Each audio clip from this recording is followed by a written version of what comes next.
Right, good evening and welcome. Sorry I am 6 minutes late, but I am here.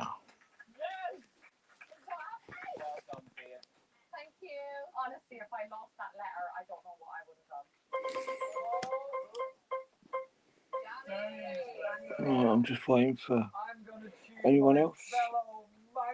Yeah, so if I am not chatty, well, it's alright. Look, you're actually in hospital. You're staying in hospital overnight, yeah?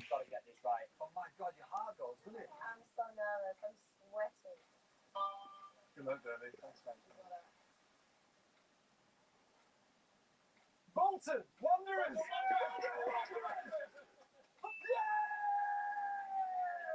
Hello, Matthew. Wanderers. Come on. Yeah,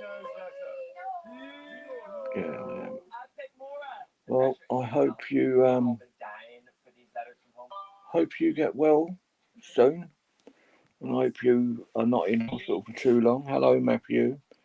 Hope you're okay. I have just subbed to you. I don't know who you are, but I've just subbed to you.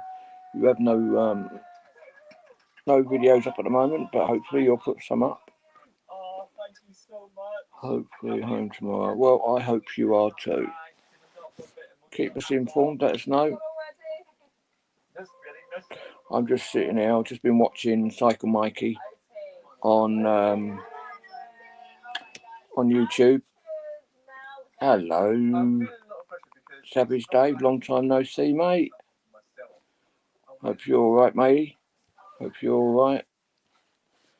The link is pinned. If anyone wants to come on the panel, anyone's welcome.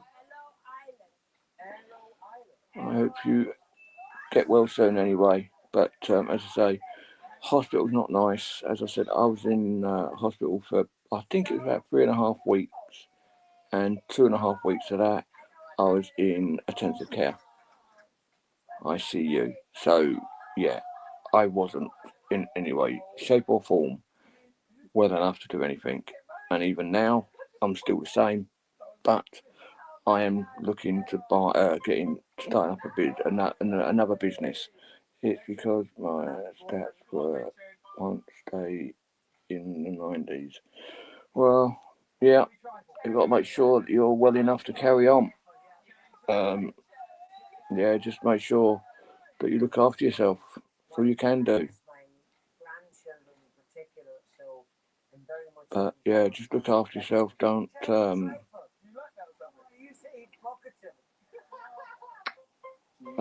yeah, just don't do things that's going to make you get too bad. Don't forget, please hit the like button if you can. It would be most appreciated. I'm just watching the end of I'm a Celebrity, Get Me Out of Here at the minute. I'm just watching the end of that. But yeah, a lot of the time I've been watching YouTube, and I just decided I'll fancy watching that. I'm a Celebrity, Get Me Out of Here for a little while. So hopefully everyone's heard the news that that petition has helped. The Houses of Parliament are reviewing it all on the 6th of November. The 6th of November. Sorry, no, not 6th of November. The 6th of January. It is going to be spoken about.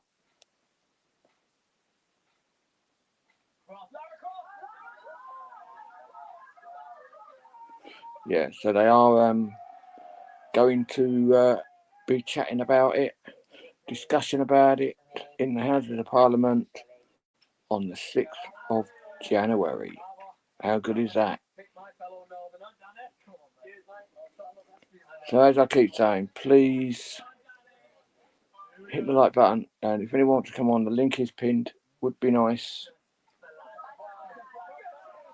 It would be nice.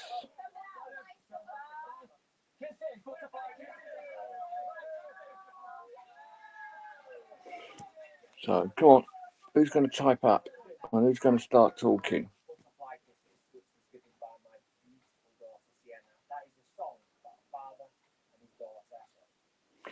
But as I keep saying, I don't come on here for long. But obviously I've got to make sure that people come in and talk. I'm trying to come up. Internet is slow today, so give me a minute. Yeah, no worries, Dave. But as I said, right now, at the moment, I ain't feeling too good. So if I just do end it after a while, don't worry. I'm trying to do a live nearly every day, just for something to do.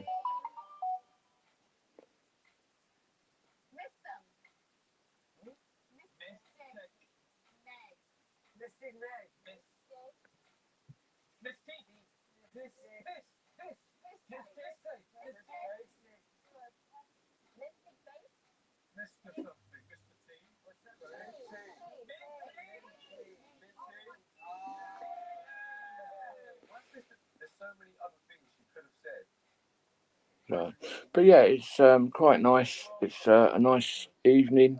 I'm hoping to. I am hoping to get my drone up very shortly. Again, I am going. I've got to go out in the morning. I've got to fill my car up with fuel. I'm down one bar, and then if it's nice tomorrow, I might pop over and take the drone back up and go a little bit higher. Go a little bit higher this time, and yeah, hope for the best.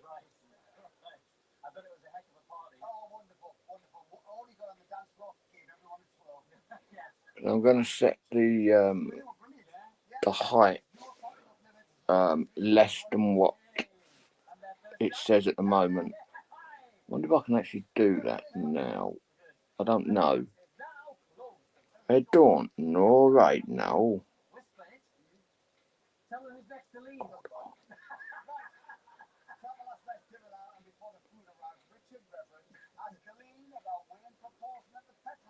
So skip. Yeah, I'm just sitting here messing about while I'm waiting for everyone to talk.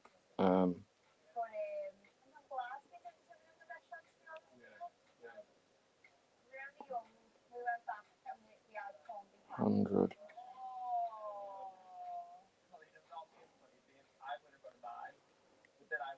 Beginner mode. So 30 meters is a.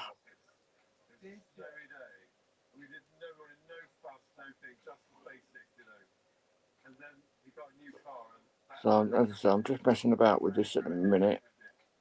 I'm just bringing it down. There we are. This one is for you, Dave. Good evening. What's up, Carl? Yeah, I'm alright. You? I'm good. Kind of cold, but good. You alright? Sounds like your internet's playing up again. I'm kind of cold, but good. Yeah. It's like 25 degrees here. Cool, Not ready for this weather yet. That's still warmer than what we've got. Well, we are talking Fahrenheit, right?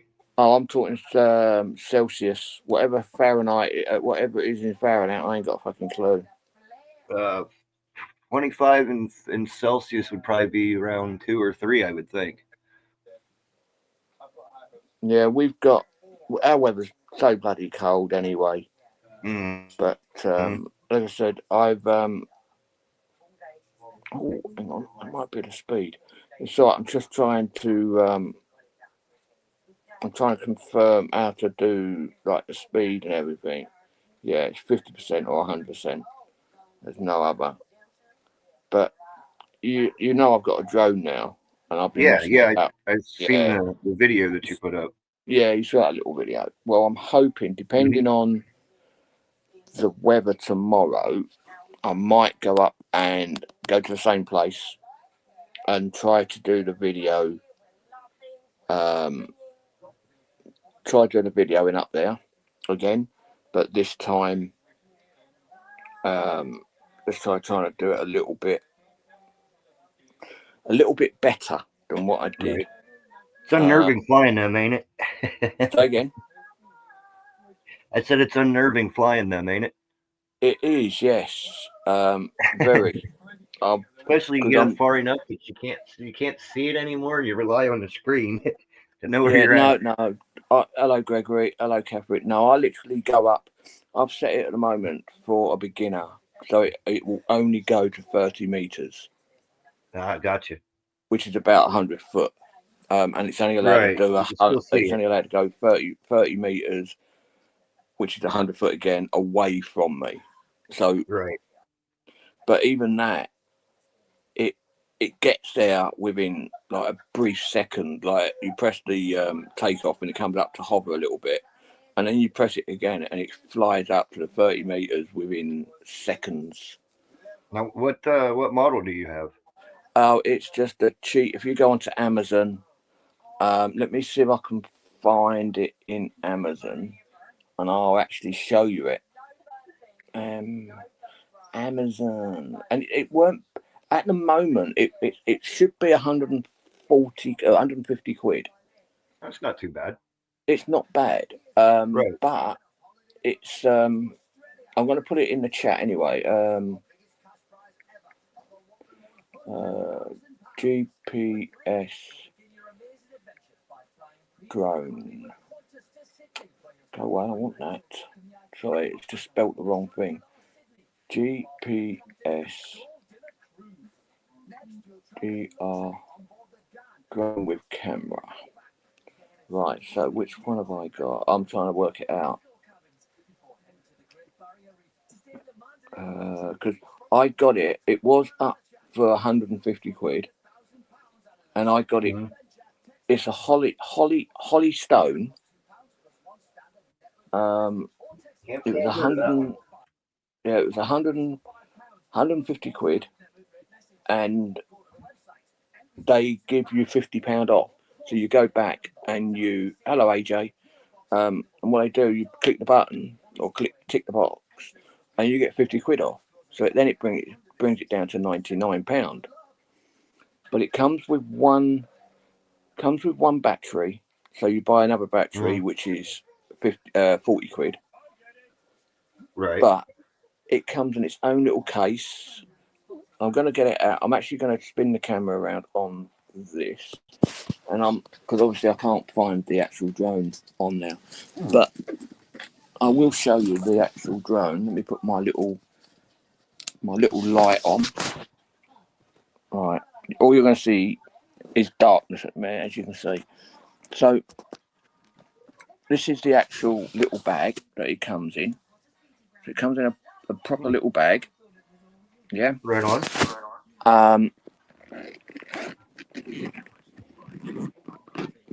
And then inside the bag is obviously a drone, and that is a charger. There is another charger in there as well. So obviously I bought a spare battery. So I've got two batteries, two chargers. And the strap that goes around it, I bought two of those, and I forgot to send one down to AJ. So I said I'll send him one. But as you can see, it's got a little strap on. And then if I pull it out, and then there's the drone, where it's all tied up. So if I See do, that's a better quality one there because it's got the folding arms on it. Yeah. yeah, it's You not a get the bad ones little with the one. It solid does fixed what, arms. Them things break all the yeah. time. And if I open it up,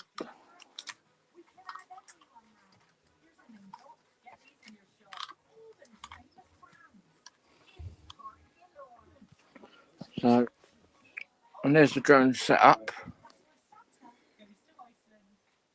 So, and if I turn it on,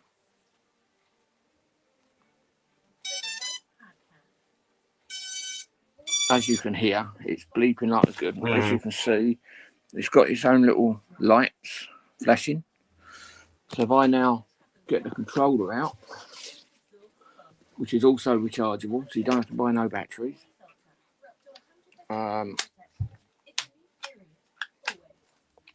So From the sound of hearing that thing power up, I know what software it's running.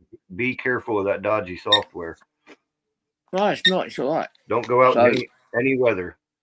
Don't No, go it out goes. in any weather. Yeah, it does. I promise you. It's actually can go up in stronger winds than a DJI. This actually can go up into level 7 of wind. So that's it. So they claim. I had a racing drone that you're supposed to be able to fly in 45 mile per hour wind. It wasn't even 10 mile per hour. Yeah, wind. no, this one I don't go up in the wind anyway. But as you can see, there's your controller. It's got the phone bit that goes on, and right at the back, just here somewhere, is the GPS aerial. So you're flying like that. Obviously, I'm not going to be taking it off because I'm indoors. Yeah. And then you've got underneath is obviously the. Let me just turn that around. And underneath, obviously, you've got the charge port. You've got on and off button, up and down, never eat sheddy wheat, and land button is there. But a lot of it. So if I come out of that, and then if I go into this, let me just move the controller out. So if I go into my phone now, so obviously I've already calibrated it, but that comes up all the time. And then see, it's not because I'm not connected to the phone yet by GPS. Let me just add the GPS to it, or connect the drone to my phone. Now, when you calibrate it and all that before you could take off, do you have to wait for like so many satellites to link up?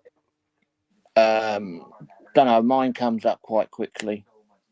Right, so because that's the one that I had that was the most expensive one. You'd calibrate it by picking up the entire drone, spin it around until it beeps, then you'd flip it up on its end, spin it that way until it beeps, and then you'd set it back down, and it would have a little thing up on the screen that said connected to so many satellites, and you couldn't take off until it was at least 4 satellites. As you can see, the drone there, see that's the drone, that's the camera on the drone. So that's not bad quality. No, it's not bad. So that's as you can see in the reflections on my screen on my phone. You can see the lights flashing. Obviously, because I'm indoors. Obviously, we've got no satellites in here. Right. But I can literally do. Oops. So as you can see that there, let me just turn that light off. Don't leave that on for a minute. So as you can see, this is the beginner's mode. So I've got it down as 30, which is 30 meters or 100. It can go up to 100 meters, or I can go to 30 meters and 500 meters away, which I don't do. Right. So it will literally just go up to 30 meters like that, and just hover there, no matter how much you try to push it. Yeah, that's a good feature. None of mine came with that. Yeah, I won't be going that much higher than that until I'm used to it. Then obviously you got the landing, the taking off. It also got follow me and whatever else all that other crap is. I ain't got a clue yet. And then obviously you got Obviously you got the distance, height, and all the rest of it. Your record buttons, and that there will show you the videos and the pictures that I've taken. So I'll go on to that one. See, that's the drone just taken off. See, it's hovering now, so I'm just messing about trying to get. This is one of the first time I've actually flown it. Right. That's the one that you uploaded to YouTube as well, ain't it? Yeah. I thought it looked familiar. I'm just trying. You can see how beautiful it is up here. Right. It is absolutely gorgeous here, scenery wise, and that's only, if I remember rightly, that was only about 10 meters up. Mm-hmm. Because obviously I'm not that high, so I think I'm going to spin it around in a minute, and it will come back to me, and that's me just taking it away from me. And I think I only went away about 10 meters as well, so I went 10 meters up and 10 meters away. But then I spin it around, and then obviously you can see me, and then you'll see my car then as well. Obviously, I don't get my number plate in it. Right, obviously. So, but for what this is, I think it's so you can actually see how high I ain't. I'm not that high at all. Mm-hmm. And there, as you can see, you can just about see me there.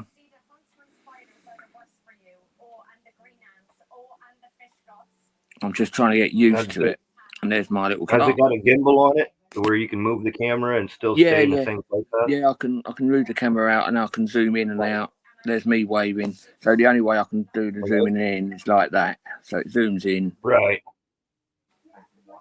And zooms out. Exactly the same way as you do with your phone. Right. The phone pretty much acts as the controller. You can use your phone as a controller as well. Yeah. Mm-hmm. But it's a lot harder to use. But look at that. Yeah, look at that. Is. Look at that view. Look how nice that view is. Mm-hmm. And that's about 35, 40 minutes away from me, from where I live. So I've still got to drive a distance to get there. But I was so bloody cold because I wasn't even at the top of the mountain there. Mm-hmm. If I went straight up to up towards where that hill is there, and just go just beyond it, there's a car park space, and you can actually park up over there, and then up over on this hill up here somewhere or beyond. There's a big ruin up there, or a type of ruin. I've only been up there once. Mm-hmm. But for what that is, I've got to work out. Right, I'm going to turn all this off now. I've got to work out how to. Come on, turn off. Yeah, I've got to work out how to act. Like I've got a new software as well to edit and that now. Right. So I've got to work out how to use it properly. And I can add music. I can add music. I can add music. I can do voiceover. I can do mostly everything with it. Wait till the day you get it up above the clouds. That's when you really. No, I won't be going that. I won't be going that high. The most I will go is the most I will take it up. Once I'm used to it, will be the 120 meters, which is the law over here. Right, let me just pause that a second. Give me 2 seconds. I'm just trying to put the drone away now because obviously I don't need it out. Yeah, and I'm going to have to. This is what I mean. I leave the drone on for a little while. I'll leave the drone on, and then I'll forget when I go out that the drone's been on for like 10, 15, I don't know, 10 minutes. So I lose 10 minutes of battery time. Right. So luckily I have got another battery with me, but I don't like. I just want to use the one battery. Then once the battery's done, then I'll put it down and then I'll go home. But I've got it because I'm going to start going back out and doing events, and the events are like car events, like drifting and things like that. Right. So I'm going to be doing that. So I want to get as good as I can, so I can actually fly in front of, like not in front of the cars, but alongside the cars while they're drifting. So literally fly it so I can catch the really good stuff then. But for what it is, it's all right. You could probably get FPV goggles for that too. Yeah, I don't want that. No, I'm not interested. It makes it a lot easier. Oh yeah, If there's you're my wanting car. to follow cars and stuff, it'd make it a lot easier. Yeah, no. Yeah. So, but yeah, my car is. So I'm literally just fucking about with it. That's all I'm Right. doing at the moment. Trying to learn how to use it. That's what I'm doing. Got to start somewhere. Yeah. I've never flown a drone in my life before. So, as I said, it's taking me a bit longer. I've got to read the actual booklet on it first before I go back out. So I might finish doing the YouTube and then before I go to bed have a read. So when I go out, I can learn everything. But that's me just fucking about with the camera. Because the camera's on the bottom of the keyboard at the controller. And Right. it's quite fucking hard to remember which one goes up and which one goes down. So, but as you can see, that's my ugly boat race. They could be a bit complicated. Like I've told you before, at one point in time, I had like 30 of them all at once. Yeah. Well, I'm Like gonna. if I had to get people, I could have put on a drone show. Yeah. Well, I'm looking. I'm just waiting, and I've been looking for another drone, but I want to get the DJI Mini 3, I think it is, and they're about 500 quid for the Fly More Combi, which a friend of But mine. they're really well worth it though. You're yeah, getting what you pay for. yeah. Yeah. But as you can see, That's why I was saying with this one, because it's a cheaper one. I know that I'm listening to it when it turns on, and it makes that same noise that mine did, and all 30 of them made that same noise. That software is really done. But as I said, for what I want, but you look at the scenery.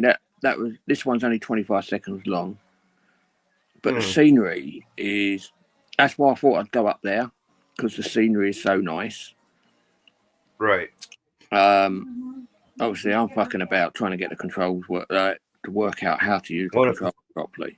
What's nice about where you're flying it there is if you do happen to have a flyaway, it's all pretty much open area, so you can just watch it and see where it lands. Yeah, that's what I like about it. Where I'm at, we're tree country around here, so with it, and plus we're up in the mountains and the foothills. So if it takes off and it goes over one of the hills or gets into a tree, it's bye drone. Yeah, that's what I like about where I was. All right, this time of year the animals are not on the land because it's an open land, so any farmer can put their horses, cows, sheep, whatever they want on there.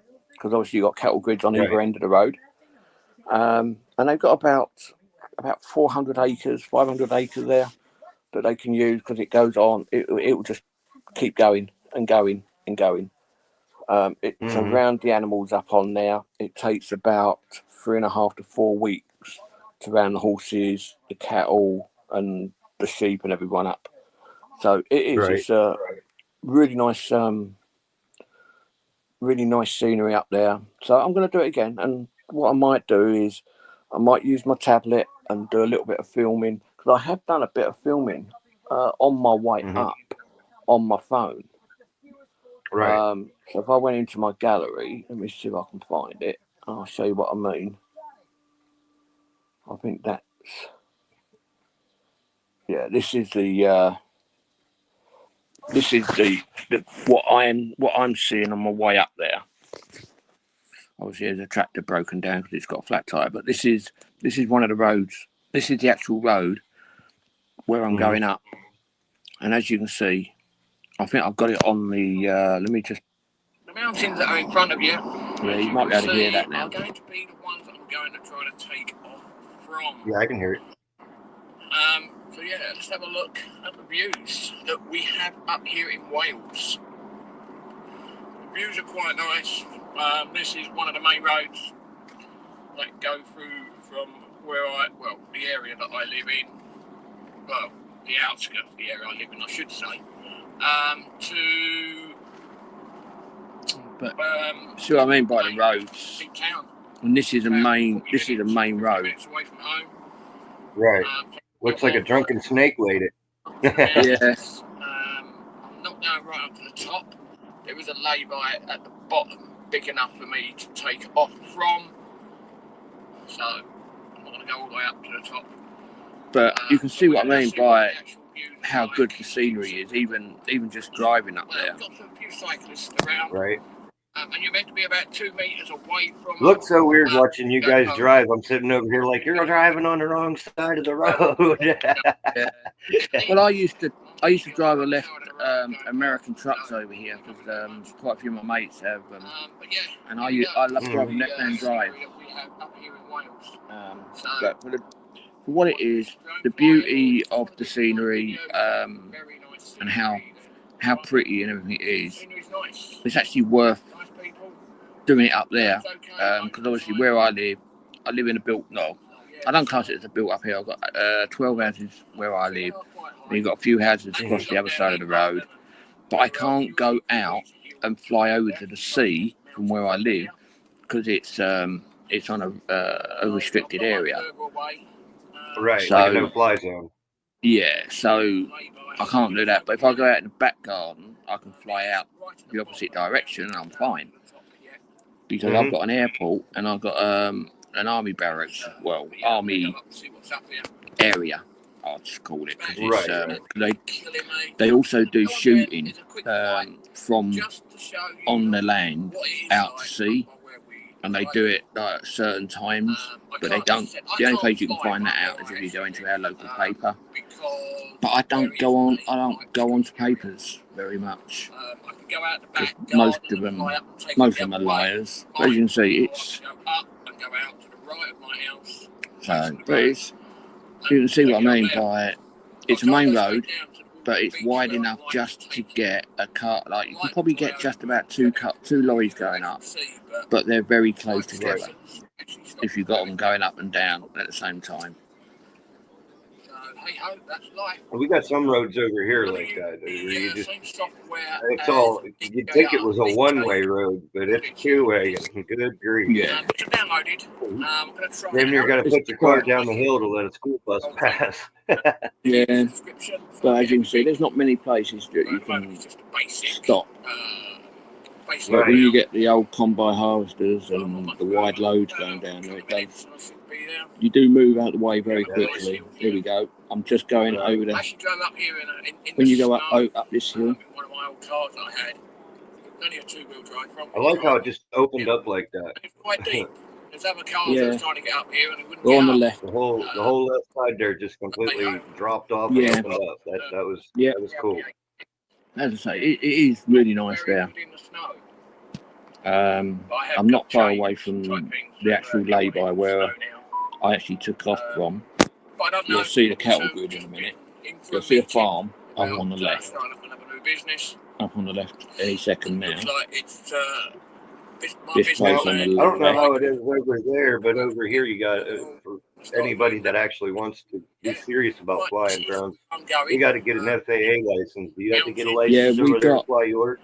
Yeah, we got the flyer ID, which allows me to fly my drone, but you can do an operator's ID, which means that you can fly any other drones. So I've got both. And then you've got to put your operator's ID, I think it is, or one of them, you've got to put on top of your drone. So, but if you look now, if you look on your right, just as I go around this next little bend, this is where I'm going to be, this is the lay-by that I stop in. So I always spin it around so I can just pull straight out. I ain't got to turn around again. But you look at the scenery, though. Even from a low area, it's quite nice. Let's go. So, but that was the end of that one. But nice. But yeah, it is. And yeah, look at this. Look at that beautiful scenery. Look at that. That's at night. Right on. It looks quite cute, quite pretty, doesn't it? Where the clouds and that are. Yeah, like I was just getting ready to mention, it's an awesome looking sky. Yeah, but if you look just over to the back of there, that's the actual military establishment. It's just over there. And the sea, you can't actually see it. It's literally just over there. If you walk across the fields, then you're going to have to climb down a hill or a mountain, whatever you want to call it, to get onto the sea. But for what that is, it is gorgeous. I just thought I'd like that picture, that was all. But the only way that you'd be able to get over there and fly is to just go over there and stay really low, so that way they don't catch you. You can't do that either, because I've also got an airport. I've actually got an airport right by me as well. And obviously you've got the control tower, and they can pick up on everything from over there. But well, that never stopped me. I've got an airport about 1.5 miles from me, and shit, I took my drone all the way up above the clouds. So it never stopped me. I've never been late. Never got in trouble for it either. I don't know. I wouldn't do it. The problem is over here they are quite strict about things like that. Sure, yeah. I just got to be. The problem is, how can I put it? I don't like breaking the law, so I try to stay within the law. Because as soon as you start recording and then you put it up online, operator's ID on the drone. The flyer ID lets you fly any drone over the 250 gram. So AJ's got a drone over 250 and he's got one under 250. That means if I wanted to, and if AJ let me, I could fly his other drone legally. But obviously, I won't use anyone else's property because I don't really want to do any damage. So if I damage mine, I damage mine tonight. I'll fuck it up. But I am going to buy another one because I went on. I'll show you if I can find them. I'll show you a few of the drones that I was actually showing AJ the other day. Well, I weren't showing him. I was telling him about it. Hold on, I've just got to swap my name because this is on Facebook Marketplace. Let me just right. Yeah, these are just a few of the drones. Oh, I've just closed it down. Hold on, let me just reopen it. So these are just. So you got this one, which is the DJI Mini 3 Fly More bundle drone. So you get all your batteries and chargers and everything, and all that is, which is 250 quid, which ain't bad. But I won't buy. It's not bad at all. Yeah, but I won't buy that because you don't know how long how bad the batteries are. So it's a DJI Mini 2 drone with the Fly More pack. Includes drone, battery chargers, 3 batteries and bag. This drone will return and land automatically. No license required at under 249. Can be seen working. But as I said, I'm not. I know you got this one, which is a weird one. That's a racer. And that's a 4 drone and more, £500. So. Yeah, see, there's the reason why the DJI is cheaper is because the DJI is more for cinematics than ones that look like skeletons like that. I'm not, a racer. As I said, I'm not into. I had one, and I'm telling you, it was this is similar so to. fast it was damn near uncontrollable. Yeah, this one is similar to what DJ has got. One of our good auditors that we got over here, brand new. Yeah, it's brand new, all sealed in the box. It's the It's the DJI Mini 4 Pro. And it's all sealed, and they're about £1,000, and he wants that. Yeah, so that's more like prices around here. Yeah.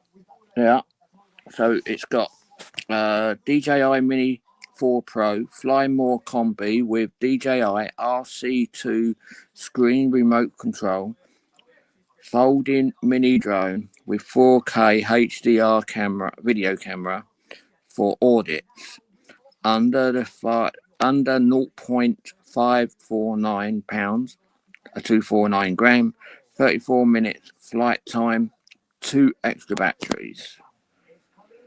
And he's actually just down.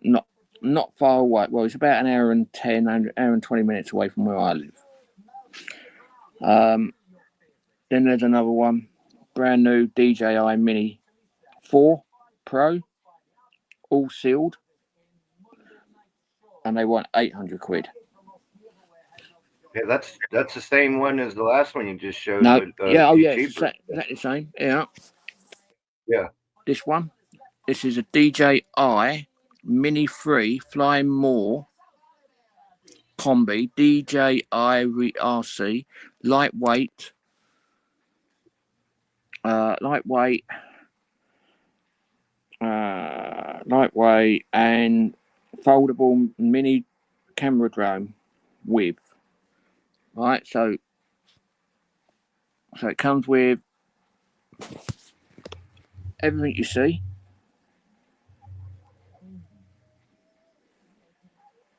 So everything you can see it comes with.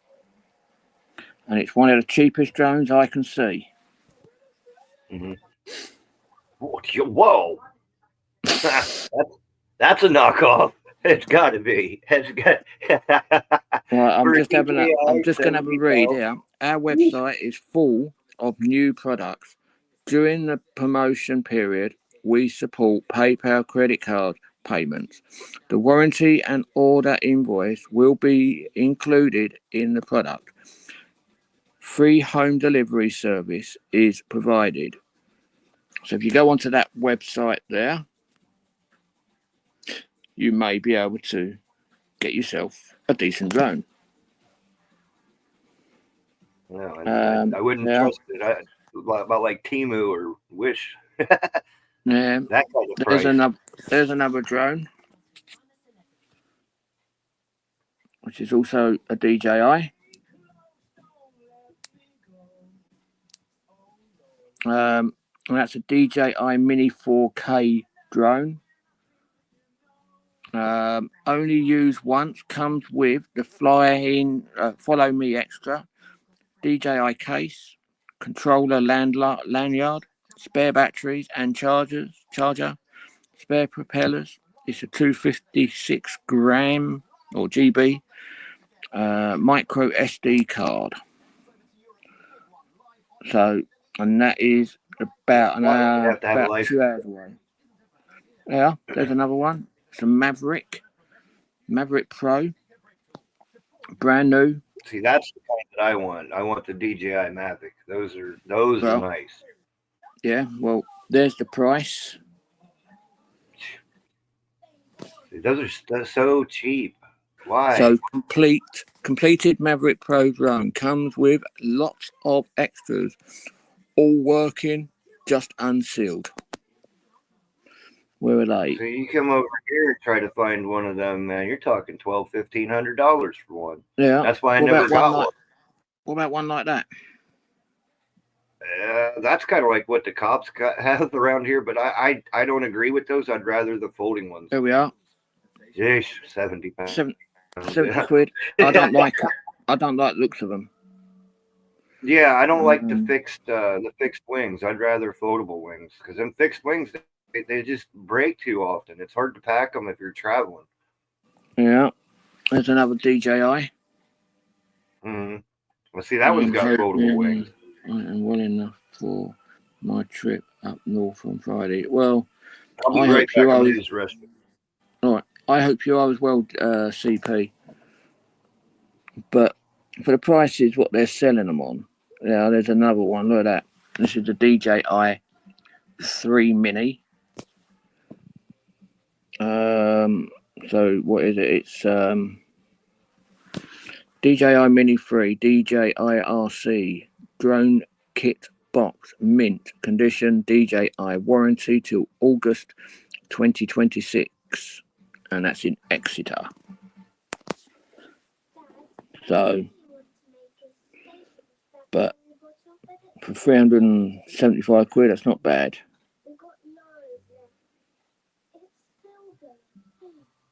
Yeah, there's another one. Maverick Air 2. DJI Maverick Air 2 Fly Combi in excellent condition. Had this a couple of years ago. Brand new. Only reason for sale is lack of use. Haven't used it for the past year. See only 5H total flight time 5 hours. Spare blades and ND filters included. So, but yeah, as you can see, there's another one that you want. CP, are you from London? Gregory's asking. And that's also in London. That's also in Swansea. But as I say, all right, I'm back. There's another one, another DJI Maverick, another 300 quid. These are now see for 350 for a DJI used, that's not a bad price, but brand new for them like 70 and oh man, yeah. Those are the ones that I'd be watching for. Is them the really high up, expensive drones for really cheap. This is the one I wouldn't mind getting. Is this one, which is the DJI Mini 4 Pro Fly More Combi, 800 quid. Right. Now that's more realistic, and it's brand new. So, but I'm not willing to spend that sort of money. I don't mind spending like 500 quid. Yeah. What about this one then? The DJI Maverick 3 Pro. Yeah. I'm not going to tell you how much it is yet. Right. Hey everyone. I have a bunch of these Maverick 3 Pro RC combis. 10 in total and more than 30% off retail as they are display units. Fully sealed, working units, still covered under the DJI warranty from date of activation, and you can still purchase the DJI Care also. Message me if you're interested. Okay, there's one red flag in that description there. 1,200 pounds, that's a realistic number, but there's one thing that they screwed up in the description. How could they be display models but still sealed in the box? Because their display model is outside of the box. That would be the reason why they're doing that, I suppose, I don't know, is they're in their boxes, but they've been outside on display, i.e. out on the shop floor. So that's what they class. Yeah, but that's what they class it as. You don't have to open them to be a display model. Same as this one. Look, this one, it's the same one. Brand new DJI Air 3 Fly More Combi with RC2. Please don't ask me to post it. I won't be genuine buyers. And he wants the same price, 1,200 quid. But that's what I mean. There's even the DJI Pocket 3 is the other thing I want to get one day. But that one there is 2,500 quid. I can't afford things like that. And here, there's another brand new sealed in the box DJI Mini 3 Pro. Right, brand new drone replaced on warranty by DJI after crashing previous drone. Sold with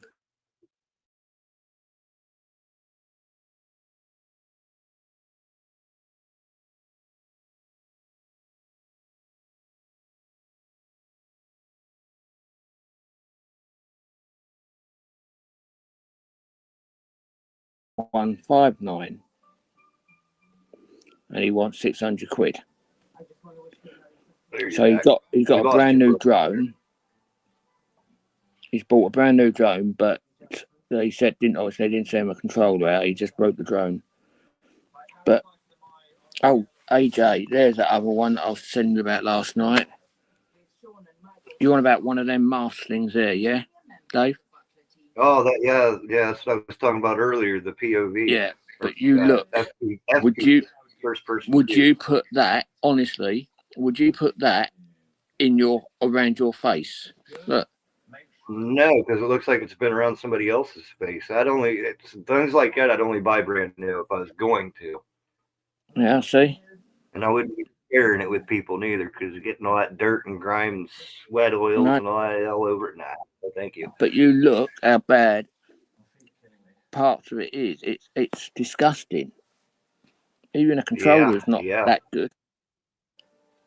Looks like it was around a smoker or something, because it's got almost like that nicotine to it. But you look how dirty and how bad that mask thing is. Look, it's got bits out of the actual whatever they are. Yeah, would they have a family of cockroaches living in the box? Look, and he still wants that sort of money. Jeez. And you can buy them for a little bit more. I think they're about £650-700 to buy that brand new. Yeah, for brand new.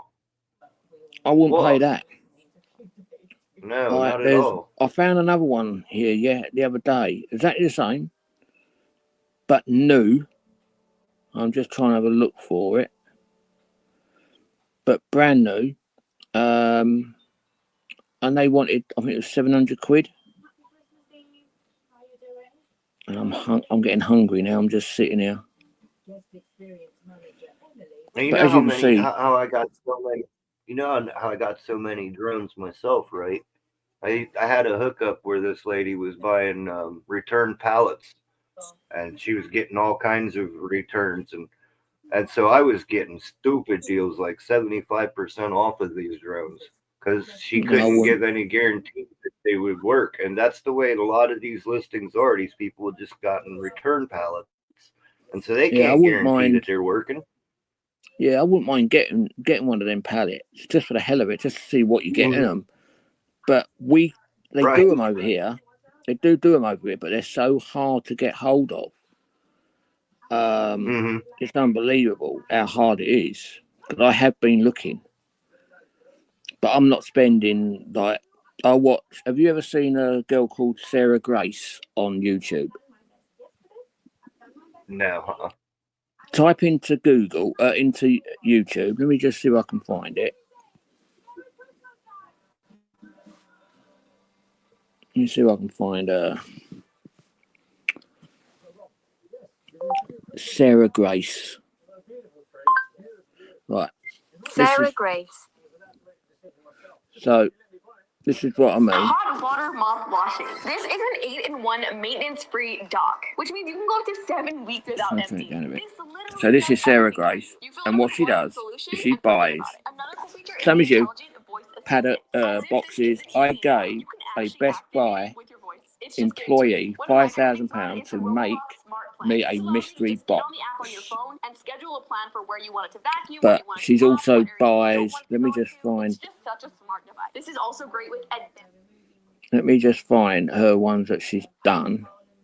Yeah. So what she's saying, she does mystery boxes. No, she actually goes out and buys Amazon and things like that. Like this is, I bought 100 cheap tech mystery boxes. Where else? Which other ones? Hang on, I'm just trying to find. Yeah, that's what I just said. She does the mystery boxes. No, but she also buys. What I was talking about. No. She actually buys. No, she actually buys the. I'm just trying to find it. Like the boxes I'm talking about, you got to have a forklift to move. You want about things like that? Yeah, something like that. But they're all on a pallet. They're on a pallet. You know what I mean? They were. Yep. So she's bought 100 Amazon return packages. All of which we have no idea what's inside. And then the other one that she does, she'll buy every different color of smartphones, everything.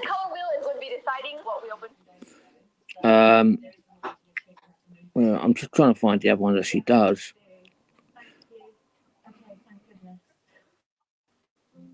Oh yeah, and she bought an abandoned storage unit. Yep, those are always good. How do we get the storage unit in the first place? It all But started with a quick Google search. so she does bits of everything. Like, yeah. A box full of iPhone, a box full of iPad, and a box absolutely full. So of I AirPods, bought a totaling cheap up to Apple return $10,000. pallet. But pause. Where did I get all of these Apple products? We once again visited liquidation.com where they have crazy sales going on. But I wouldn't spend that sort of money. I spent 10 grand. Yeah, right. Yeah. She bought $10,000 worth of. I bought £10,000 of lost mail packages. I won this listing and I only paid $1,000 for it. Do any of these products actually work? Well, we'll find out right See what I mean? See, I watch things like this. I love watching people waste their money. But then what she does, whatever works, she gives it away on her channel. And that's how she gets her money back. Even though she's giving it away, she's going to draw in one hell of a crowd by doing giveaways, which makes her more ad revenue. Yep. That's what I like. That's how they pay for this stuff. Yeah. So that's what I mean. It's just like Mr. Beast. You know, that's how he's able to give away $1 million of this and $1 million and that. Yeah, and it's not hurting him none, because for one, it's all a tax write-off, and for two, he's getting all this ad revenue because people are wanting to win free stuff. Yeah, I know how you feel. I wouldn't mind doing it, but there's so many. But if you type that in over here, you very rarely get anything. Like you say, Amazon return pallets. You very rarely get any of it. Right. I don't know why, but the States do so much more better stuff over there than they do over here. Oh yeah, you can go to a whole warehouse auction where it's just a big warehouse and it's full of return pallets. Well, I mean, how do you mean full? Yeah, well, I'm actually a member. I've joined a website, and it's the police auction websites. So you can buy push bikes, laptops, jewellery, everything for next to nothing. Yeah. Cars, all for next to nothing. Yep. But I haven't got that sort of money to fuck about with at the moment, so. Right. Neither do I. That's why I had a source. I was buying the products from the lady that bought the pallets. So she knew that if she got anything of technology or, you know, of interest, all she'd have to do is call me up and make a quick sale. Well, yeah. But I myself would have loved to have gotten into that same situation where, you know, I can take $1,000 or $2,000, go to an auction and buy a few pallets, come back home and double or quadruple the money, you know. Yeah, I'd love to. I would love to do that. Mm-hmm. It's all right. I'm just having like my dad always told me, you got to have money to make. You got to spend money to make. Yeah, I've just opened my. I've money to spend, and you ain't making it. Yeah, well, I've just opened another bottle of drink, and what I do is I actually put it. Why ain't my camera coming on? Hang on, my camera's not coming in. Probably because I got no light. That's better. Now look, that's the size of my drink cup. Very good.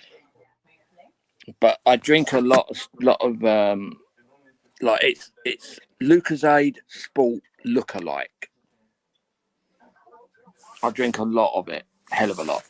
I drink about 4 to 5 bottles of it a day. I'm not even sure if they've got that over here. I've never heard of it. You don't have anything called Aldi's? Anything called yeah, we've got an Aldi's, but anything called Lucas over here is usually engine oil. No. What I'm on about is this sort of drink. If you go into Aldi's over here, it's let me just put my light back on. So it's actually that, and you buy a box of them. Like you get four four bottles of it for about £1.35, and it's near enough exactly the same as Lucozade. So But it's kind of like for us over here, that'd be kind of like Gatorade. Yeah, maybe I've heard of Gatorade, but not ever tasted it. Or even Powerade. But these are like 500 milligrams. Right, and they got like electrolytes and all that stuff in it, right? I ain't got a fucking clue. Yeah. All right, that's putting it bluntly. I don't really care. I just like the taste of it. They also do a blue one, Right. like a blue colour, blue one, and I don't really like that flavour. So I went in the shop today, and they had 7 cases left, like 7 packs of 4. So I bought. Mm-hmm. So I didn't leave it anyone else the orange flavour. So I bought all of them. So I bought the last 7. And the last time I went in there, I bought the last 8. But the problem is they don't last me for long. Like, you imagine if I'm having 4 a day, so that only lasts me 7 days for 7 of them. Mm-hmm.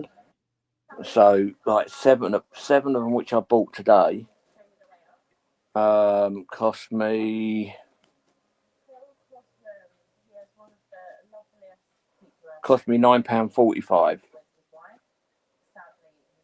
Right. For 7 packs. So, and that was 7 That's times 28 bottles. Yeah. 28, so 28 bottles. Divide that That's by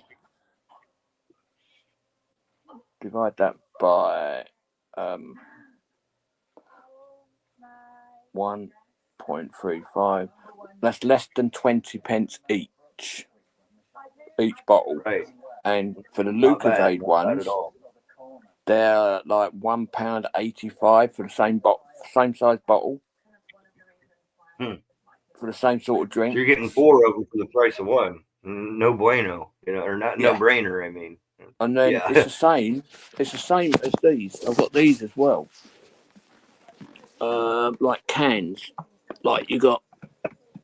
Let me get that one out. It's easier. I'll show you now. These are similar to like Coke. These are similar like Coke and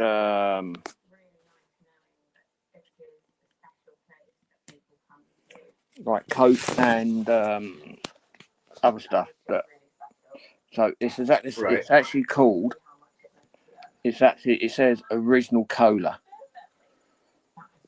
And in the same style as Coca-Cola. That's all they do probably made by the same company then. Yep. All they do is change the name. That is all they do. Same as that one, the Twist Fruit Zero Sugar. They do exactly the same. You can buy it, but it's just one of those things. I've got, as I say, look, I'll show you now. I've actually got a little fridge in my office. I'll show you what I mean. Look. I've got like a fridge full of drinks. I've got a few waters, loads of soft orange drinks and cans of drinks. Yeah, that's what I need is one of the little mini fridges, but it wouldn't be all soda in there. This one, the one I've got here, that cost me £60, 60 quid. Right on. 60 quid from Freeman's Catalogue. I almost had one. My friend's cousin was selling it. They only wanted $20 for it. Worked fine. I said, snag it up, and by the time that he tried to pull the trigger on it, they'd already gotten rid of it. If you go into Amazon, you'll get it cheaper in now. They're like that's a 40. I think that's a 48 litre fridge. I'm coming around to yours for Christmas. Yeah. You won't want to come around here. Free Coke drink, free cola drinks cup. Yeah. Well, I've got another case of Coke or cola, whatever you want to call it, and I've got another case of the fruity drink as well. No, I'm always my fridge. If I showed you the amount of that orange drinks I've got. I bought 7 today, and I still had 5 left. So 7, 8, 9, 10, 11. I've got 12 cases times 4. So what's that? 12. 12 times 12 times 4 is 48. Well, I've got 48 outside. That's not in the fridge, and the fridge along that top shelf. I think I hold 16 bottles in now. So I've actually got to open another case in a minute and move the bottom layer to the one I always take it out of, and then fill the bottom bit up and do that. But yeah, I drink a lot. I do drink a lot, and I enjoy it. It's just something to do, and I drink. You got to I have used something to, that you enjoy. Otherwise you're yeah. not Well, I living. used to love cups of tea, but when I went into hospital in January, I didn't eat and I didn't drink. The only thing I drank was water, flavored water, or that drink, that orange drink. And I didn't like, because I didn't like the teas in hospital, and I didn't like the food, so I didn't eat very well. Right. I very rarely ate in hospital. I was in there for 3.5 weeks, and as I said, 2.5 weeks that I was in intensive care, and all that time I was in there, I actually lost 4.5 stone in 3 weeks or 3.5 weeks. Wow. And when I finally got out of there, it took me another 3 weeks before I could start eating properly. Why you go hospital? If you've ever heard of it, I had pancreatitis, which is something to do with your food digestive system. And what happens is it goes It wrong. also produces your potassium too, doesn't it? Yeah, and what it does, if it plays up, like mine near enough died, and the only way they could rebuild it is start washing it and cleaning it all out with medication. And the only way they could do that is because they tried to get me to eat, and I wouldn't eat because I can't stand hospital food. But the amount of pain, I'll be honest, I'd rather have someone punch me in the mouth for an hour than have that amount of pain that I had. I was literally crippled up in pain.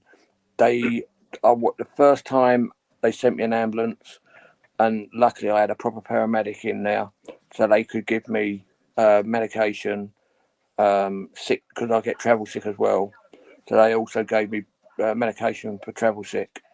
So I was all right. I was comfortable-ish, even though the pills they were giving me weren't, or the medication they were putting into my veins didn't do a lot, but it helped. And then the second time I went down, they sent me, obviously, another ambulance, and they went on Blues and Twos. But it still took them as long as it took them to get down there. That's how long it takes me in a normal car, and they're on blue lights. And then the last time I was in there, well, not the last time, but the last time I went in there by ambulance, it was literally just by 2 technicians. So they couldn't give me no medication, no painkillers, no nothing. And I was almost throwing up in the back because I don't like being in the back of anywhere. Right. And it took them a lot longer to get down there. And they was also on Blues and Twos, but it took them almost an hour. And when I got to the hospital, they ended up transferring me onto one of the beds in the emergency unit. And then they said, "Oh, you can go outside into the waiting room." I went, "No." So they then put me into a back room with about another four people, and they put me on a drip with painkillers and Christ knows what else. And I got told that I was all right by sitting in there until they could find me a bed. But they came in and said, "Right, your drip's empty. You can go out and sit out in the waiting room." I said, "No, I said, I'm not going out there because I'm in too much bloody pain. Not only with my stomach, Right. with my back, because I can't sit on hard chairs. Because like I don't sit down. Like we've got some really nice, comfortable sofas, but I can't sit down on them. I'm literally in my office on the bed all the time. If I go out in my car, I have the heated seats on. I can't go anywhere without the heated seats. Like tomorrow, I've got to take my daughter down to do the horses, and from the time I leave to the time I get home, the heated seats will be on constantly. So you're still having some of the problems with that to this day. Yeah, my back, Yeah. my stomach now. Like last night, I went live, and I was in so much fucking agony. The only reason I come live is because if I can get someone on the panel and I can talk, it takes my mind off the amount of pain. Mm-hmm. So it eases it. It doesn't ease it off, but your mind is not concentrating on it. So I normally Right. just sit there, and if I'm indoors on my own, I normally sit here near enough curled up in a ball, trying to ease the pain. Like I went shopping today with the missus and my daughter, and I was in just walking around Tesco's near enough killed me. Mm-hmm. And then we went into Aldi's, and that near enough crippled me. And then when we done that, we went into B&M, and that killed me walking around. But it was literally just like the pain that I don't know. It's a hard way to explain.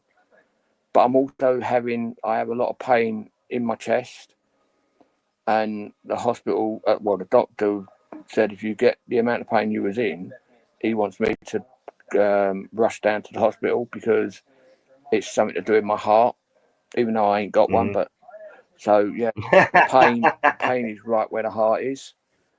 Right. And he said the way I've described it sounds like that the valves, or whatever you want to call them, are starting to block up. And obviously, when they start blocking up, what happens? You end up having a heart You attack. start having little miniature heart attacks. Yeah. So he's having a go at me every time I go back to see him. I said, "Yeah." He said, "How's the pain?" I go, "Yeah, it's getting bad." He said, "Why haven't you gone to hospital yet?" I said, "Because I don't want to be kept in." And I know for a fact they're going to keep me in. Whatever happens, they're going to keep me in hospital. I know that. And being in hospital for that length of time, I don't want to lose any more weight because I know I will not eat food in there because I just don't like their food. I went in there and I picked some food that I really like, which was like a roast beef dinner because obviously it was on a Sunday. Mm-hmm. And they got it, and I ended up leaving it. I had one little bit of the beef. It was like eating chewing gum, bloody chewy as hell. And it felt like when I was eating it, it felt like they just took it out of the fridge and put it on a plate and served it. So they did to you like they do here to us here in jail. They get all the plates made and they're sitting there just getting cold and whatnot while they're making plates.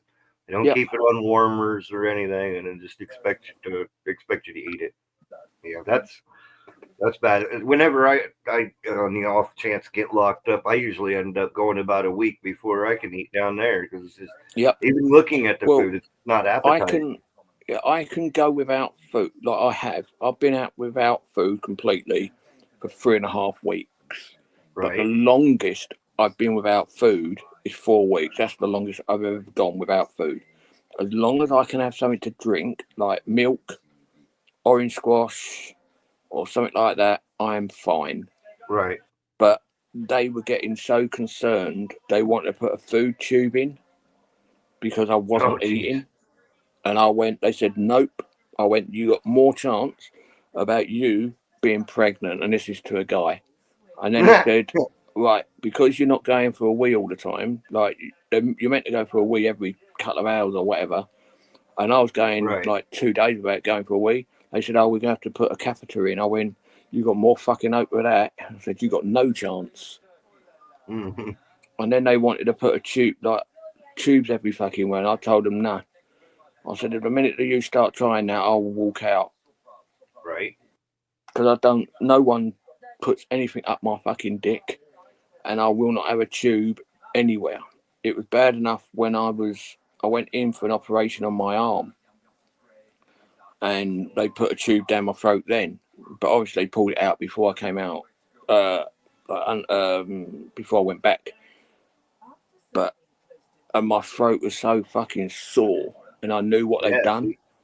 So you could but they actually just imagine how sore your pee hole would be. Yeah, Oh, even before they could put a needle in to like for the bloods and everything. They couldn't even do that while I was awake because I physically had no because I was having like 4 or 5 blood tests every day all the time I was in the hospital. So I was having needles in everywhere. The last time they had a needle, they actually had to put it in to the main artery because it's the only way they could do it. They couldn't do it any other way. It had to go into the main artery because I had no veins. And even now, I haven't got no veins in either my arms. Because what they were going to do is put a, like whatever they're called, into my groin. And I went, you got no chance of having that there either. They said, well, we got to get a catheter. Yeah, no, not a catheter. Whatever you know what I mean. Like one in balloon. Yeah, so they had to. They wanted to put it in somewhere, and the last one was, we have to put it into your groin. I went, no chance. So it ended up. They had a specialist come out, and that's when they ended up putting it straight into the vein, into the main artery to get the bloods and everything out. See, my dad kind of had something like that. He had to go through it was fucking horrible. Well, the last couple of years, they cut him all the way from his groin, like by his voice, all the way down to his ankle. His whole laid him like I've got to be honest with you. I couldn't. I don't wish that on anyone. I've had double hernias when I was young. I broke both my elbows. I fractured my kneecap. I broke my ankle. I broke the bone on the side of your foot. I broke the bone on my hand, right on the side of your hand. I broke 2 fingers. I've cracked a vertebrae. What else? I've got more scars in my head. If I was bald, you could probably see the amount of scars I've got in my head through like glass and things like that. Well, you quit trying to be Evel Knievel. You need to stop hurting yourself. Well, yeah. Well, I've also had. Do you know the door pillar in a car? Yeah. I've had one of them straight through my foot. Oh, jeez. After a major car crash, and it was a bad one as well. Because the guy towed. My mum went down. You got the V-pillar stuck through your foot. Wow. Well, my mum went down to get all my stuff out of my car after it went to the scrapyard. And the guy who towed it and he actually said to me, Mum and Dad, sorry about your son. And she went, what do you mean? Well, he couldn't have survived this because I had a little mini, the old shape minis, not the new ones. Right. I know. Yeah. The boot, on the boot, there wasn't no boot lid. That was like about almost a mile down from where the crash was. The battery, they couldn't even find the battery. The driver's seat, there wasn't one. It was that flat. It was pushed up against the passenger seat. The steering wheel, instead of it being on the right hand side, it was in the center, literally in the center of the car. What'd you do? Get T-boned? I'll tell you in a minute. And then the roof, instead of the roof being normal, it was physically in a point. To the point, it was like literally a point. Like an A-frame. There weren't no driver's door. And what it was, I was going to work because I was doing security. I was going to work and I was going down one way, and this Mercedes car was coming up the opposite way. So even to this day, I don't know what happened because I was out cold. So I was going down. So it was on the driver's side of my car. You work this out. right? Driver side of my car. So don't forget, we are on the right-hand side. Okay? Yeah. I was going down the road and he was coming up. It was the driver side of my car, but the passenger side of his car. So totally opposite side. Yeah, that's something there's not making out right. He must, I don't And know. what his He had to words, spin out or something. well, his words to the police was that I was racing a pickup truck. And the only person I know who's got a pickup truck is my best mate, and he's got an American Dodge Power Wagon 4x4 step side body. And it's got a big engine, but it's I could probably run faster than what that can to start off with. Yeah, because it's a diesel. It's got more torque than anything. He wouldn't have a diesel. He only had petrol. It was an 8.5 litre petrol. You said Power Stroke though. Those are usually diesel here. It's an actual ex-military thing, and what happened with it is the military out in the States. It was out on the bombing range, and my mate saw it, and he said, "Please don't blow it. I'll have it. I'll pay for it. No problem." And he paid for it. It was lifted, but it was on tiddly wheels, so it looked really funny. It was pure green. The engine, it ran, but barely. And he brought it back to the UK. He raised it up, put massive wheels on, changed the engine, kitted it all out. All leather interior. I put brand new leather interior out, all hand carved. All the door panels, all handcraft, all handmade, all handcrafted leather work. So that makes sense that he changed the engine in, because, like I said, he changed everything. Those are usually diesel. Yeah, he changed everything. But anyway, going back to this other car. So yeah, the driver's side of mine, passenger side of his. He was coming up one way and I was going down the opposite way. And he said I was racing another truck, and I was on the wrong side of the road. But even if I was on the wrong side of the road, I would have ended up hitting the passenger side against the passenger side. Yeah, exactly. Which means somebody, whether it had been you or him, somebody had to have spun out before the collision even happened. Yeah, that's what I think. But obviously, I don't know. There was witnesses. He must have been the one going too damn fast. The problem is he only just bought the car. It was a brand spanking new Mercedes. There you have it. He was breaking it in. He was checking out a new toy. He was way go. And do you know what? They've done me. Obviously. But they actually did done me for it.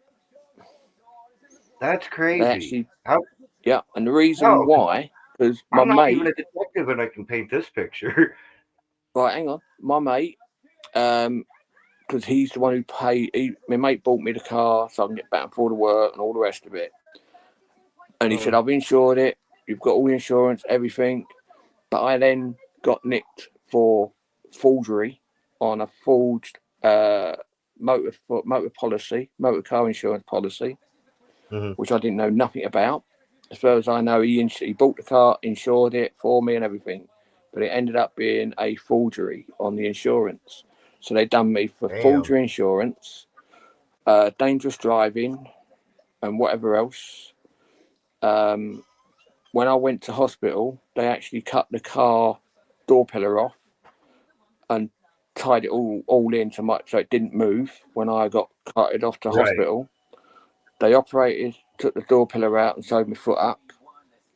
And the old Bill was sitting at the end of my bed, and I always thought it was a fucking TV thing where they handcuff you to your bed.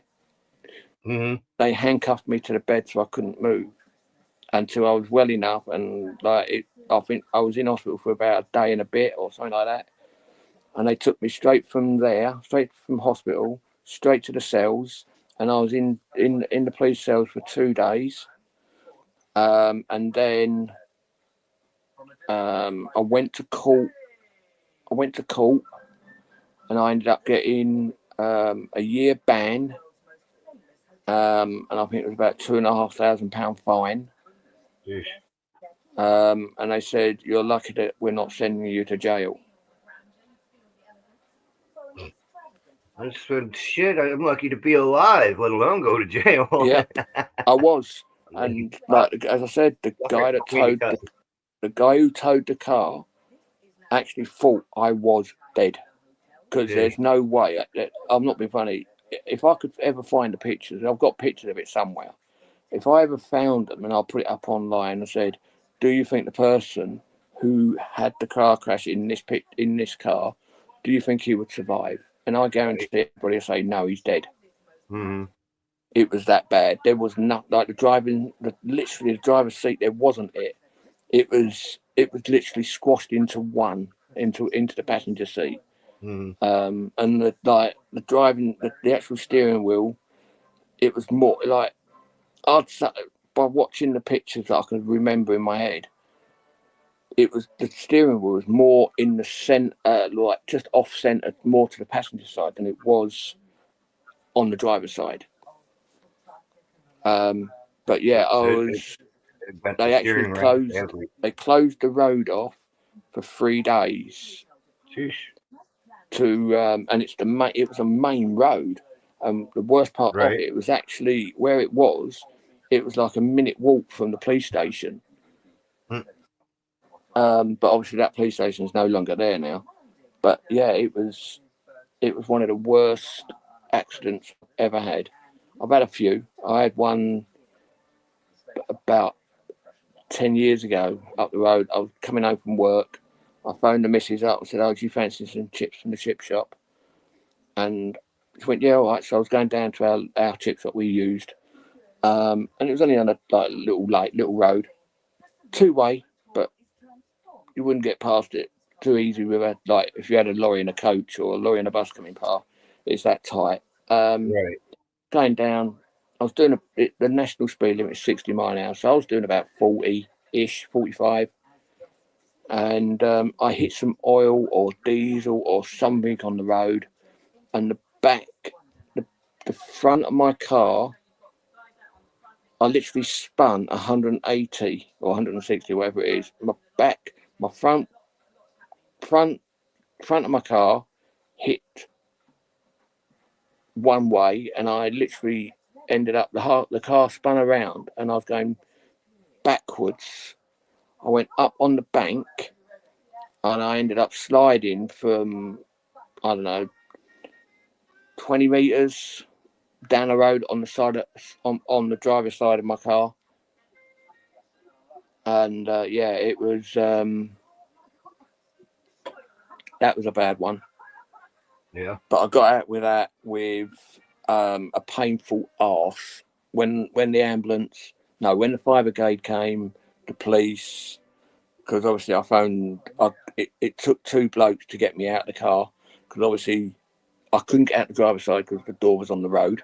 So they tried to hold the passenger door open so I could climb out. So I got out, and I phoned the police, phoned the ambulance, fire brigade, and because it was starting to absolutely piss down with rain, they said, "I'll sit in the fire engine." I went, "All right," and I couldn't physically sit down. Somehow I actually hurt my arse cheek so bad that I couldn't even sit down. And we tipped it over, and they went up the road because I didn't know what I hit.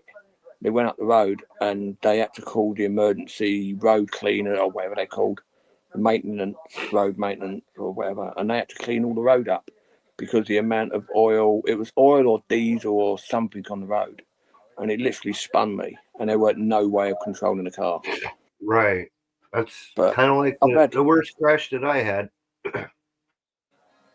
I'll admit it. I was being a bad boy. I'd been drinking, and me and my girlfriend was out. It was like 2:00 in the morning. We were just out having some fun, cruising the back roads.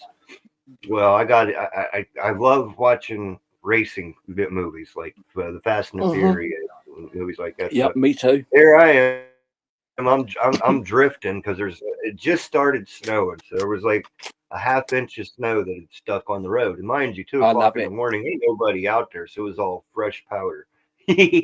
well, well, my big dummy, I'm going up this hill and I'm just giving her everything that she's got, just drifting the hell out of this car going up the hill.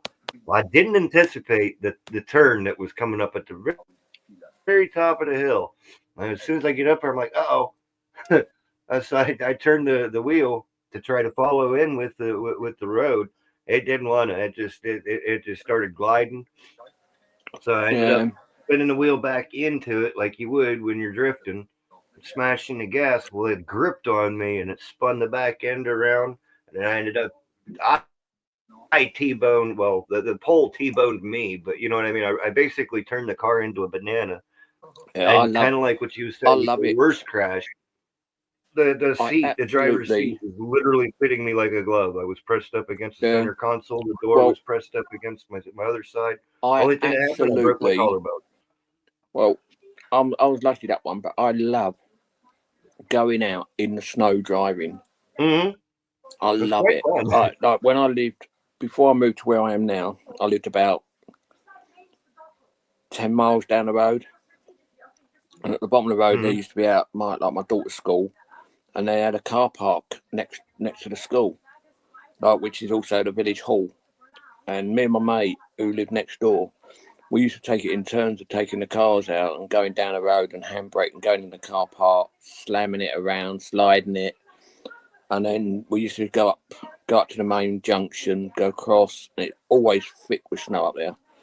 And it was wide enough for a car, and you could just barely turn the car around in a circle in the road. And we used to go in there, we used to just barely touch the back end of the cars on the edge of the on the banking. On the banking, because we've only got banks, we ain't got guardrails or anything like that, but we barely touched it, and we used to spin it around, like handbrake it around and go back down the other way, and we used to love doing it. Yeah. And that's what I mean. I keep saying, like, where we live, the other day when we were getting snow here, we didn't get no snow at all here. But if we would have gone about 1.5 miles up the road, there was loads of snow. And if we would have gone down the road about 2 or 3 miles, they had lots of snow, but we had nothing. And I was really disappointed. Because because the problem with my car, because I've got an Audi, it's a front wheel drive and it's fucking shit. When I say it's shit in snow, it is shit. Yeah, that's because you got a car with. That's because you got a car with what 350 horsepower all to the front wheels. Yeah, that's why. No, it's not that. It's about 200. Hello, GB. Yeah, it's about 200 horsepower. It's not. Still, that's a little much for front wheel drive. My grandfather had an '88 Ford Taurus front wheel drive, and that thing in the snow, it could cruise through 6, 7, 8 inches of snow going uphill, no problem. You'd see 4-wheel drive trucks out there trying to get up this hill, and my grandfather, just being the smart ass that he was, he'd get in his car and just do it to show them all up. Lower power is good for front wheel drive, but you get, like you said, an Audi, it's got higher power. I bought these. They're not proper snow chains, but they're made out of heavy duty plastic, and they got the knobbly bits on each of them. You just put them in around the spoke, put them in and pull them around, and they sit on your tire and they help you to move. And I thought they were going to be shit because obviously plastic. But I'll tell you what, they are fucking brilliant. Yeah, I've seen those. What you're talking about before, they're really good, and unlike back in the day when we used to just slap chains on, these don't tear up the roads none. The chains store up the road. Also, I have got proper snow chains as well. I've got proper ones, right? But they're actually more of a pain in the ass to put on than these ones. What you do is they're one strip. You put them in. They're like what do you call them? Like a cable tie. There's near enough exactly the same as a cable tie, the same sort of way. Yeah. And you just put them on.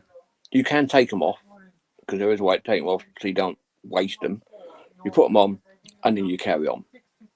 So Right. for what they are, I think I got 20 in, like, I got 2 packs of 20, so I got 40 of them, and I think they cost me 20 quid. So even if I went out and used them all and then I go and buy some more, I don't care. They're next to nothing. So, but it's just good to get, if you're in a bind and you can't, you get stuck in the snow. Them stuff yeah. like What that's I great. did, I went down to do the horses one day, and my missus said, "Oh, can you take me? Like, take us." So I took her and my daughter down. Going down is fine, but on the way back, you got to stop and then come across with a main road. But you can't see much when you're coming across because it's like a really bad dead spot. So I've come across really slow, and as I came in, it started to increase. Like the hill, you come in and the hill just boom done, and it's there, and I just couldn't get enough speed up to get up the hill, so I was sliding all over the place. I just walked home from my mum's house, and just 5 minutes of walking is enough to. Yeah, I understand exactly what you mean. Might need to get a mobility scooter. Yeah, I know what you mean, mate. I have to do exactly the same. I can't, even walking around the local shop, like Tesco's or something like that, does me in. I just can't do it anymore. That's why, if I do go to London, or when we go to the Navy Museum again, I've got to hire a mobility scooter because I physically can't walk that sort of distance anymore. It's kills me. And even when I went shopping today, I've come home and I've literally all evening, I'm not long to them off now. Every time my hot water bottles went lukewarm, hot water bottles again, hot water bottles. I've had so many bloody hot water bottles today just to kill some of the pain. And even then, some of the pain, sometimes the hot water bottles don't even help. But if you've got a hot water bottle, GB, boil your kettle, put it on, and put it onto your back. It does help. Not a lot, but it does help. It kills the pain for a little while.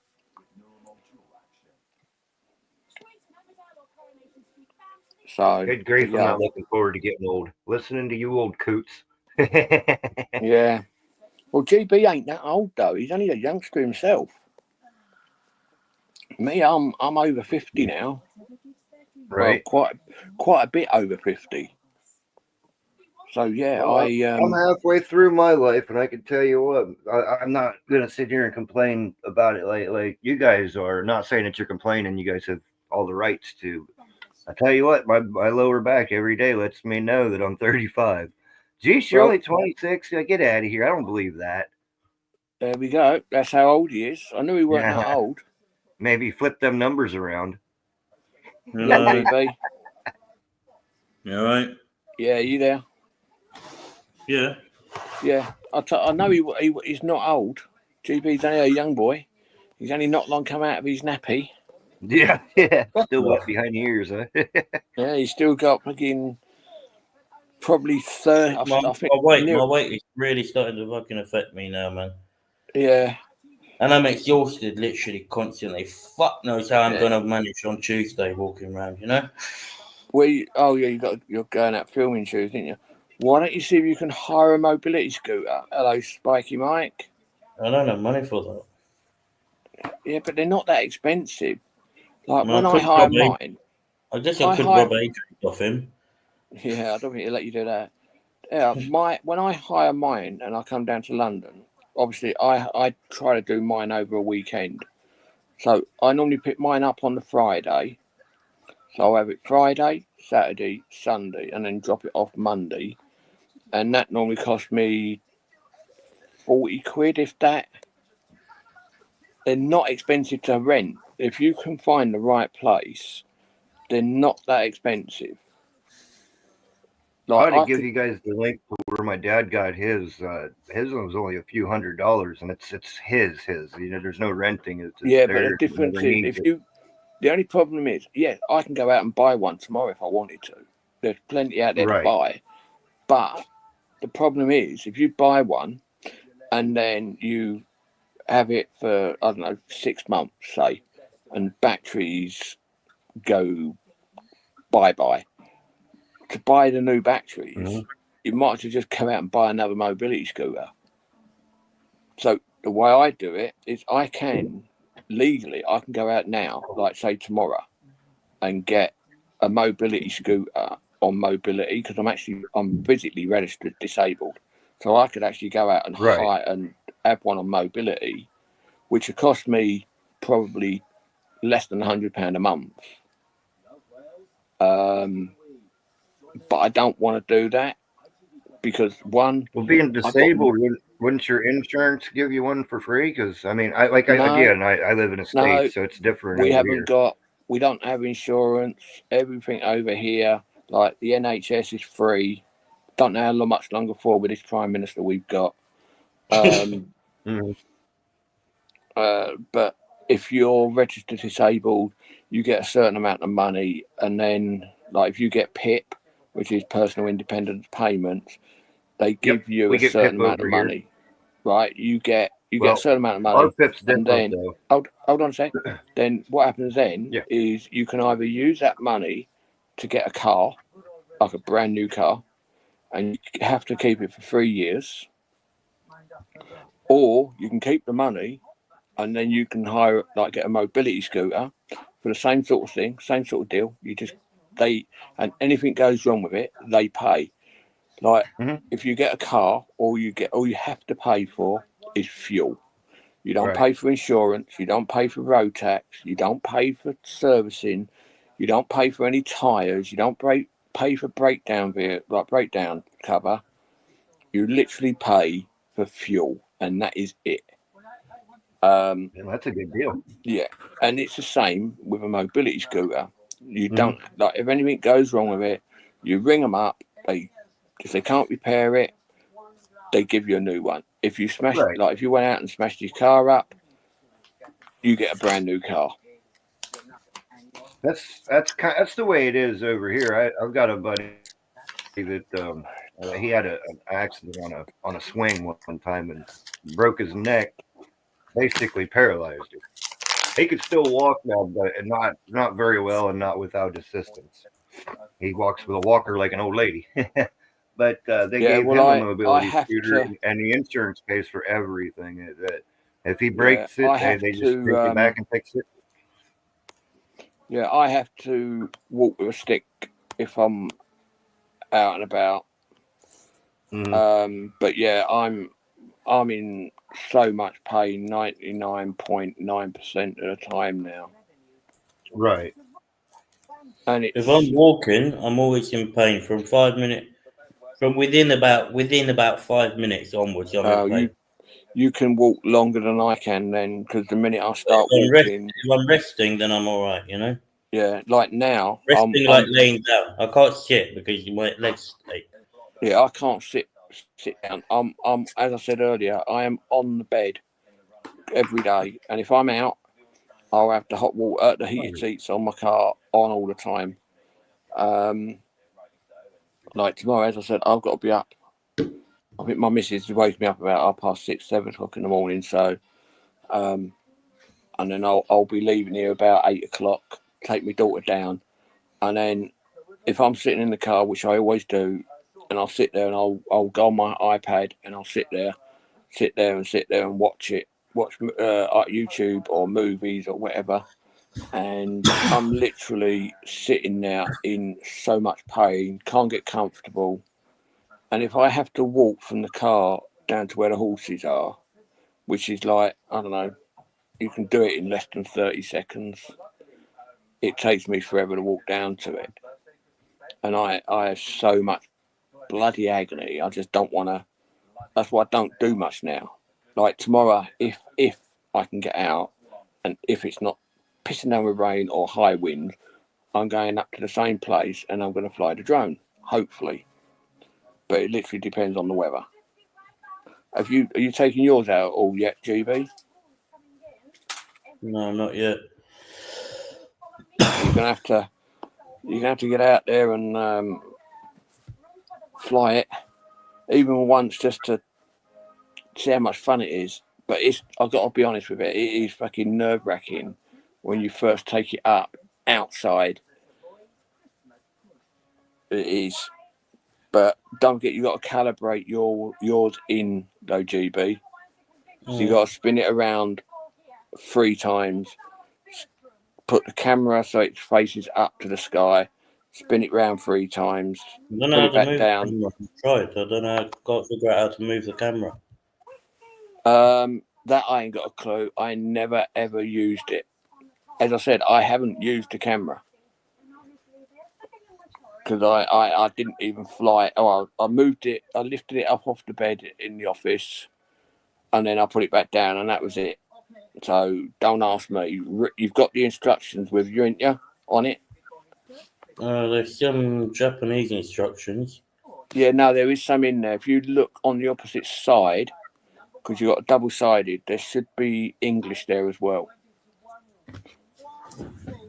There is English ones on it as well. Because I was reading it up, but then I got bored. I couldn't be asked to read it anymore. So I thought, fuck it, I'll try and do it. Try just to fly it and see what happens, but it never worked. Have you done your flyer ID yet? No. I don't know how. I will send, hang on, give me 2 seconds. I'm pretty sure AJ sent it over to me via WhatsApp, and if he has, I will send it straight over to you. And I think you'll find the flyer ID is free. Flyer ID is for free. Oh.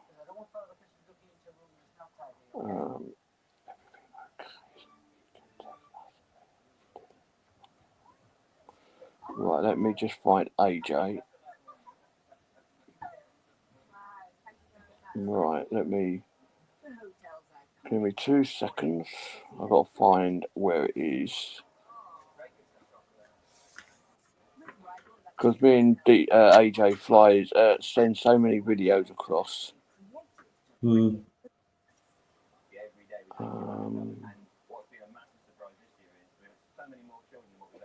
Sorry if you guys hear any background noise.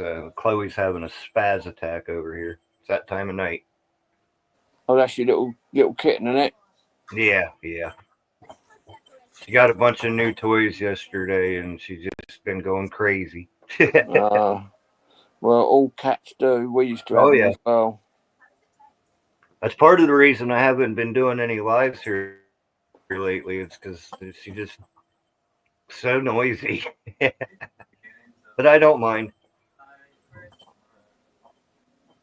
She likes little jingle balls. I've got itchy nose. Right, I'm coming up to it now because I can have a laugh with your drone cover. Right.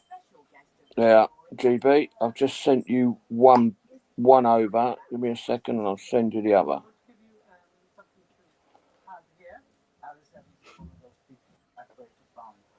I think you'll find that's the drone. The drone, whatchamacallit?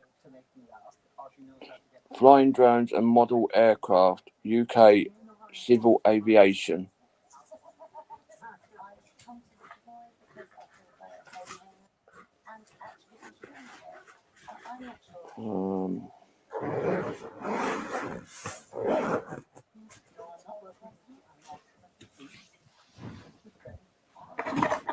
Yeah, I think that was the one. Yeah, I think that was the one that you need.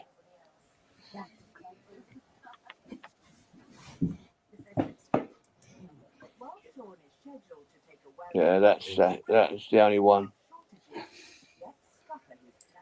I'm just gonna go down to have a look. Yeah, that's the one it is. If you click on it, you got to answer.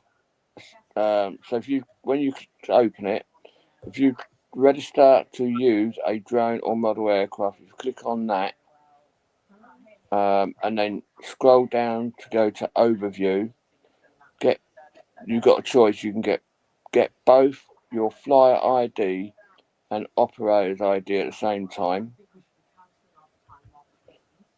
But if you want to just get your flyer ID, so your flyer ID don't cost you anything for 5 years, but your operator's ID will cost you £11.13 a year.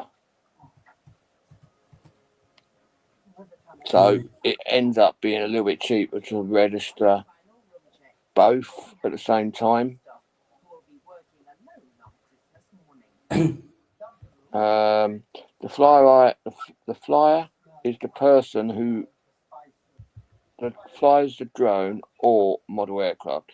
You must pass an online theory test to get a flyer's ID. The test is free. You should prepare for the test before you take it, which I did. So have a look and go for it. And if you go down a bit lower, it says prepare for the drone for the drone theory. You click on that, and it takes you into another page. And then just click on it, and it gives you a few answers in there itself. So just literally, if you can, open the preparing for. That's where you'll find 90% of the answers to the actual questions.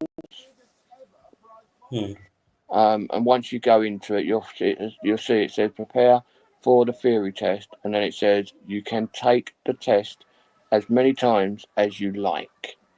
So you don't have to, if you fail it the first time, don't worry. And then if you go down a bit more, register to take register to take the test to fly, and you click on that one, and then register as an organisation, and then you just press start at the beginning, and then you click on it. You got to put your email address in, and so on. So you will enjoy it. It's a pain in the ass. You've got to have, I think it's 30 out of 40 you got to get right before you can get past it. All I did was so you just need the flyer ID, that's it, yeah? You don't pay. You can get the flyer ID for £0, but if you want the operator's ID, and what the operator's ID does, if you found a drone and it was over the weight of 249 grams, means legally you are allowed to fly it. Like AJ has got a drone which is over the 249 grams. He can fly that because he's got an operator's ID as well as the flyer ID. And same as me, I can fly that drone as well. Where if you just took your flyer ID, you can only fly up to a 249 gram. And I'll show you something else now. Where is it? You can ask people to help. Cop, I'm about to get off here. It's almost supper time, bud. Supper time? Oh, yeah, you're 5 hours behind us, aren't you? Yeah. All right, Geezer. Well, I'm not going to be here much longer, so I need to... right on. Said I've got to get some sleep. I've got to be up at 7. So I won't be long before I shoot. Oh, you're welcome. Good night, GB. As I said, good morning, whatever. As I said, anytime you want to come in, you're more than welcome. Right on. I appreciate it. So, y'all have a good one. Take care. Y'all don't be complaining about the backaches and all that so much now. Oh yeah, we got to. I'm just kidding. Love y'all. Peace out. You too, Geezer. Take it easy. Take it easy. Here, AJ, GB, I'm going to send you a couple of questions that they're going to ask you.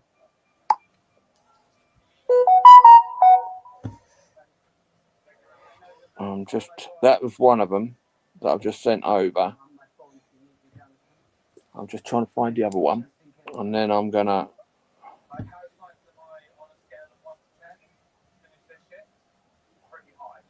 So the one I just sent you is question 3 of 40, and then question 25 of 40. So if you click on either of them two, it will tell you. He decides to fly. An experienced mountain bike rider and drone. His drone does not have follow me. He decides to have a go of flying his drone while slowly cycling along a family track that he knows very well. Is he allowed to do this? That's one of the questions. And the other one is, which of these best describes the open A1 and A3 of the drone and model aircraft flying? So they're two of the questions that you will be asked. But don't ask me because I can't remember. And that's being honest. I can't remember now because I didn't take much notice. So, but yeah, I'm gonna go and I'm gonna go to bed. I've got to get up early in the morning. I hope you feel a little bit better, AJ. And do you know CP's in hospital? Sorry, GB. You know CP's in hospital. Is she? Yeah, she's hoping to be out tomorrow. What for? I can't remember what she was wrong, but she had something to do with her. She had some sort of disease on her kidneys or something. And she's not very well, so she went in hospital. She's hoping to be out tomorrow or today now, but she's also hoping that she's going to feel a lot better by Friday because she's got something to do on Friday. So yeah. So, but hey ho, everyone goes to hospital once in a while, and I fucking hate it. So, but yeah. But if the weather's nice tomorrow, I'm going to try to go out and fly the drone again tomorrow. Hopefully. So I've been on here now for an hour and 58 minutes. So I'm going to give it to the 2 hours. So which is 1 minute and 1 minute and 10 seconds. And then I'm going to shoot off and try to get some sleep, even though my stomach is killing me. So, what have you been up to today? I know you went round to your mum's, but so how far is your mum is from you then? In Lewisham. And you walk from Lewisham to your place? Yeah. Fuck that. I physically wouldn't even be able to get that even, I don't know, I wouldn't even make it to, from where you are, I wouldn't even make it across the road to the bloody shops. I wouldn't make it up to the where the big cat is in Catford, put it that way. I'd probably end up